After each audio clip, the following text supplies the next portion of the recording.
ಮತದಾರರ ಪಟ್ಟಿಯ ವಿಶೇಷ ಪರಿಷ್ಕರಣೆ ಅಥವಾ ಎಸ್ಐಆರ್ ಅನ್ನು ರಾಜಕೀಯ ಉದ್ದೇಶದಿಂದಲೇ ಮಾಡಲಾಗ್ತಾ ಇದೆ ಅನ್ನೋದಕ್ಕೆ ಅಸ್ಸಾಂ ಮುಖ್ಯಮಂತ್ರಿ ಹಿಮಂತ್ ಬಿಸ್ವ ಶರ್ಮಾ ಹೊಸ ಸಾಕ್ಷ್ಯವನ್ನ ನೀಡಿದ್ದಾರೆ. ಅಸ್ಸಾಂನಲ್ಲಿರುವ 4 ರಿಂದ 5 ಲಕ್ಷದಷ್ಟು ಬಂಗಾಳಿ ಭಾಷೆ ಮಾತಾಡುವ ಮುಸ್ಲಿಮರನ್ನು ಮತದಾರರ ಪಟ್ಟಿಯಿಂದ ಹೊರಹಾಕುವುದೇ ತನ್ನ ಉದ್ದೇಶ ಎಂದವರು ಹೇಳಿದ್ದಾರೆ. ಜನವರಿ 27ರಂದು ಅವರು ನೀಡಿರುವ ಈ ಹೇಳಿಕೆ ಚುನಾವಣಾ ಆಯೋಗದ ವಿಶ್ವಾಸಾರ್ಹತೆಗೆ ಮತ್ತಷ್ಟು ಪೆಟ್ಟು ನೀಡಿದೆ. ಚುನಾವಣಾ ಆಯೋಗ ಅನ್ನೋದು ಸ್ವತಂತ್ರ ಸಂಸ್ಥೆ. ಅದು ಏನು ಕೆಲಸ ಮಾಡಬೇಕೋ ಅದನ್ನು ಅದುವೇ ಮಾಡಬೇಕು. ಮುಖ್ಯಮಂತ್ರಿ ಅದನ್ನು ಮಾಡುವಂತಿಲ್ಲ. ಆದರೆ ಹಿಮಂತ್ ಬಿಸ್ವ ಶರ್ಮಾ ಅವರ ಹೇಳಿಕೆ ಎಸ್ಐಆರ್ನ ಬಗ್ಗೆ ಈಗಾಗಲೇ ಇರುವ ಅನುಮಾನವನ್ನು ದೃಢಪಡಿಸಿದೆ. ತನಗೆ ಬೇಕಾದವರನ್ನು ಉಳಿಸಿಕೊಳ್ಳೋದಕ್ಕೆ ಮತ್ತು ಬೇಡವಾದವರನ್ನು ಹೊರಹಾಕುವುದಕ್ಕೆ ಓರ್ವ ಮುಖ್ಯಮಂತ್ರಿಗೆ ಸ್ವಾತಂತ್ರ್ಯ ಇದೆಯಾ? ಅಂಥದ್ದೊಂದು ಹೇಳಿಕೆಯನ್ನು ಓರ್ವ ಮುಖ್ಯಮಂತ್ರಿ ಕೊಟ್ರೆ ಅದಕ್ಕೆ ಚುನಾವಣಾ ಆಯೋಗದ ಉತ್ತರ ಏನು? ಅದು ಮೌನವಾಗುವುದೇ ಉತ್ತರವ? ಯಾರನ್ನು ಮತದಾರರ ಪಟ್ಟಿಯಿಂದ ಹೊರಹಾಕಬೇಕು ಮತ್ತು ಯಾರನ್ನು ಉಳಿಸಿಕೊಳ್ಳಬೇಕು ಎಂಬುದನ್ನು ನಿರ್ಧರಿಸುವವರು ಯಾರು? ಯಾವುದು ದಾಖಲೆಗಳ ಆಧಾರದ ಮೇಲೆ ಮಾಡುವ ಎಸ್ಐಆರ್ ಅನ್ನು ಧರ್ಮದ ಆಧಾರದಲ್ಲಿ ಮಾಡಲು ಸಾಧ್ಯವಾ? ಹೌದು ಎಂದಾದ್ರೆ ಈಗಾಗಲೇ ಇರುವ ಆಕ್ಷೇಪಗಳು ನಿಜ ಎಂದು ಅರ್ಥ ಅಲ್ವಾ?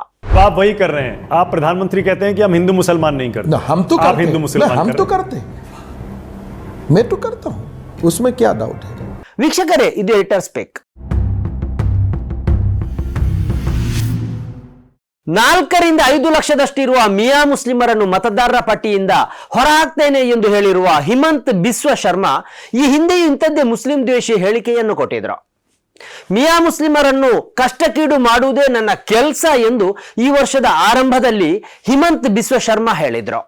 যেনেকে পাৰে মিয়া কষ্ট দিয়ক না, আপুনিও দিয়ক না. ৰিক্সাত উঠিলে 5 টকা ভাড়া হলে 4 টকা দি. ಮಿಯಾ ಮುಸ್ಲಿಮರನ್ನು ತೊಂದರೆಗೆ ಒಳಪಡಿಸಿ ರಿಕ್ಷಾ ದರ 5 ರೂಪಾಯಿ ಇದ್ರೆ ಅವರಿಗೆ 4 ರೂಪಾಯಿಯನ್ನಷ್ಟೇ ಕೊಡಿ ಎಂದು ಈ ಹಿಂದೆ ಶರ್ಮಾ ತನ್ನ ನಾಗರಿಕರಿಗೆ ಕರೆ ನೀಡಿದ್ರು.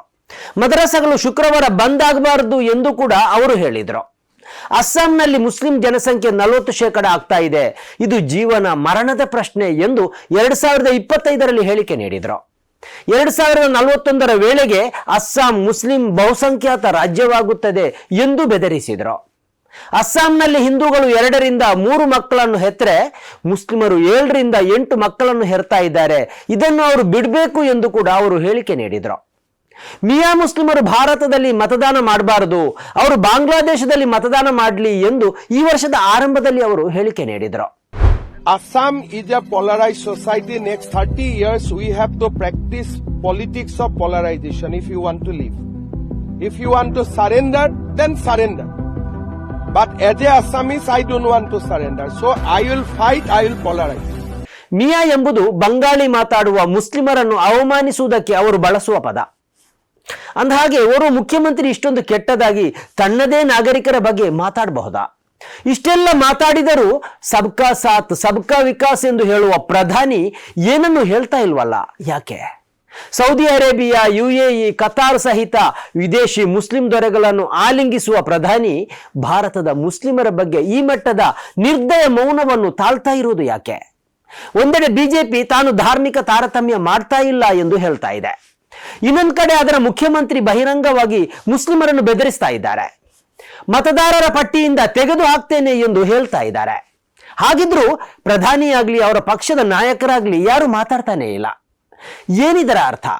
ಬಿಜೆಪಿ ತನ್ನೊಳಗಿನ ಭಾವನೆಯನ್ನು ಹಿಮಂತ್ ಬಿಸ್ವ ಶರ್ಮಾ ಮೂಲಕ ಹೊರಗೆ ಹಾಕ್ತಾ ಇದೆಯಾ? ಎಸ್ಐಆರ್ ಎಂಬುದು ಪೂರ್ಣವಾಗಿ ದಾಖಲೆಗಳ ಮೇಲೆ ಅವಲಂಬಿತವಾಗಿದೆ ಎಂದು ಚುನಾವಣಾ ಆಯೋಗ ಸಮರ್ಥಿಸ್ತಾನೆ ಬಂದಿದೆ. 11 ದಾಖಲೆಗಳ ಪೈಕಿ ಯಾವುದಾದರೂ ಒಂದನ್ನು ಮಂಡಿಸಿದ್ರೆ ಮತದಾರರ ಪಟ್ಟಿಯಲ್ಲಿ ನೀವು ಇರ್ತೀರಿ ಎಂದು ಅದು ಹೇಳ್ತಾ ಇದೆ. ಆದರೆ ಅಸ್ಸಾಂನ ಮುಖ್ಯಮಂತ್ರಿ ಈ ದಾಖಲೆಗಳ ಅಗತ್ಯವೇ ಇಲ್ಲ ಎಂದು ಹೇಳ್ತಾ ಇದ್ದಾರೆ. ನಿಮ್ಮಲ್ಲಿ ದಾಖಲೆಗಳು ಇದೆಯೋ ಇಲ್ವೋ 4 ರಿಂದ 5 ಲಕ್ಷದಷ್ಟು ಮಿಯಾ ಮುಸ್ಲಿಮರನ್ನು ಹೊರಗೆ ಹಾಕ್ತೇನೆ ಎಂದು ಹೇಳ್ತಾ ಇದ್ದಾರೆ. ಹಾಗಿದ್ರೆ ಈ ಎಸ್ಐಆರ್ ಅನ್ನು ಅಸ್ಸಾಂನಲ್ಲಿ ನಡೆಸ್ತಾ ಇರೋರು ಯಾರು? ಚುನಾವಣಾ ಆಯೋಗವಾ ಅಥವಾ ಮುಖ್ಯಮಂತ್ರಿಯ? ನಿಜಕ್ಕೂ ಈ ಎಸ್ಐಆರ್ ಅನ್ನು ನಡೆಸ್ತಾ ಇರೋದು ಯಾಕೆ? ಮುಸ್ಲಿಮರನ್ನು ಮತದಾರರ ಪಟ್ಟಿಯಿಂದ ಹೊರಹಾಕುವುದಕ್ಕ? ದಾಖಲೆಗಳು ಇಲ್ಲದೆ ಇರುವವರನ್ನು ಮತದಾರರ ಪಟ್ಟಿಯಿಂದ ಹೊರಗೆ ಹಾಕ್ತೇವೆ ಎಂದು ಓರ್ವ ಮುಖ್ಯಮಂತ್ರಿ ಹೇಳಿದ್ರೆ ಅದನ್ನು ಒಪ್ಪಿಕೊಳ್ಬಹುದಿತ್ತು. ಆದರೆ ಹಿಮಂತ್ ಬಿಸ್ವ ಶರ್ಮಾ ಹೀಗೆ ಹೇಳ್ತಾನೆ ಇಲ್ಲ. ಮುಸ್ಲಿಮರನ್ನು ಹೊರಗೆ ಹಾಕ್ತೇವೆ ಎಂದೇ ಹೇಳ್ತಾ ಇದ್ದಾರೆ. ಅದರ ಅರ್ಥ ಏನು? ದಾಖಲೆಗಳನ್ನು ಸಲ್ಲಿಸಿದ್ರೂ ನೀವು ಮತದಾರರ ಪಟ್ಟಿಯಲ್ಲಿ ಉಳಿಯಲ್ಲ ಎಂದೇ ಅರ್ಥ ಅಲ್ವೇ? ಹೀಗಿರುವಾಗ ಅಸ್ಸಾಂನಲ್ಲಿ ನಡೆಯುವ ಎಸ್ಐಆರ್ ಅನ್ನು ನಂಬುವುದು ಹೇಗೆ? ಪ್ರಧಾನಿ ಮೌನವಾಗಿರೋದ್ರಿಂದ ಈ ವಿಷಯದಲ್ಲಿ ಸುಪ್ರೀಂ ಕೋರ್ಟ್ ಮಧ್ಯಪ್ರವೇಶಿಸಬೇಕು. ಚುನಾವಣಾ ಆಯೋಗ ಈವರೆಗೂ ಮಾತಾಡಿಲ್ಲ. ಆದ್ದರಿಂದ ಸುಪ್ರೀಂ ಕೋರ್ಟಿನಿಂದ ಮಾತ್ರ ಈ ವಿಷಯದಲ್ಲಿ ನ್ಯಾಯವನ್ನು ನಿರೀಕ್ಷಿಸಬಹುದು. ಸ್ನೇಹಿತರೆ, ನಿಮ್ಮ ಅದ್ಭುತ ಬೆಂಬಲದಿಂದ ಸನ್ಮಾರ್ಗ ನ್ಯೂಸ್ ಚಾನೆಲ್ ಈಗ 2 ಲಕ್ಷ ಸಬ್ಸ್ಕ್ರೈಬರ್ಗಳನ್ನು ದಾಟಿದೆ. ಇದು ನಮ್ಮ ಯಶಸ್ಸಲ್ಲ, ಇದು ನಿಮ್ಮ ಯಶಸ್ಸು. ನಮ್ಮ ಮುಂದಿನ ಗುರಿ 4 ಲಕ್ಷ. ಇದು ಕಷ್ಟವಲ್ಲ.